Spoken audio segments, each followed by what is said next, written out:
পুরুষ আর মহিলার অধিকার সমান কিনা সেটা নিয়ে প্রশ্ন করছি।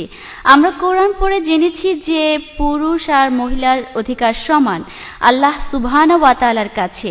আর এই কথা আমাদের মহানবী হযরত মুহাম্মদ সাল্লাল্লাহু আলাইহি সাল্লামের হাদিসেও আছে যে বাবার চেয়ে মার অধিকার অনেক বেশি। কিন্তু এরপর আকিকার সময় দেখা যায় যে একটা বকরি কোরবানি দেয়া হয় মেয়ের জন্য আর দুইটা দেয়া হয় ছেলের জন্য। বোঝানো হচ্ছে যে ছেলেই বেশি গুরুত্বপূর্ণ।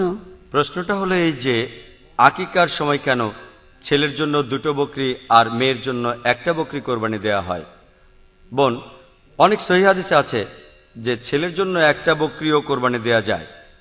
এটা বাধ্যতামূলক না, সহিহ হাদিসে আছে একটা বকরি মেয়ের জন্য আর ছেলের জন্য দুটো বকরি। তবে একটা বকরিও কোরবানি দেওয়া যায় ছেলের জন্য। ব্যাপারটা এমন না যে ছেলের জন্য দুটো কোরবানি দেওয়া উচিত।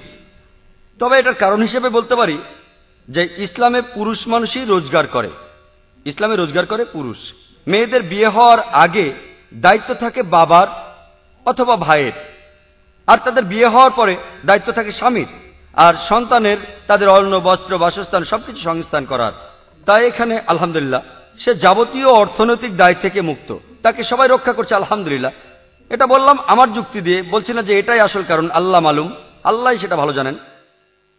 ছেলের জন্য দুটো বকরি, তবে এটাই একমাত্র কারণ না। হতে পারে তার আর্থিক অবস্থা বেশ ভালো, তাই একজন মানুষ ছেলে হলে বেশি টাকা খরচ করতে চায়, এটা হতে পারে একটা কারণ, আল্লাহ ভালো জানেন। তবে বাধ্যতামূলকভাবে দুটো বকরি ছেলের জন্য এটা কোনো সহিহ হাদিসে নেই।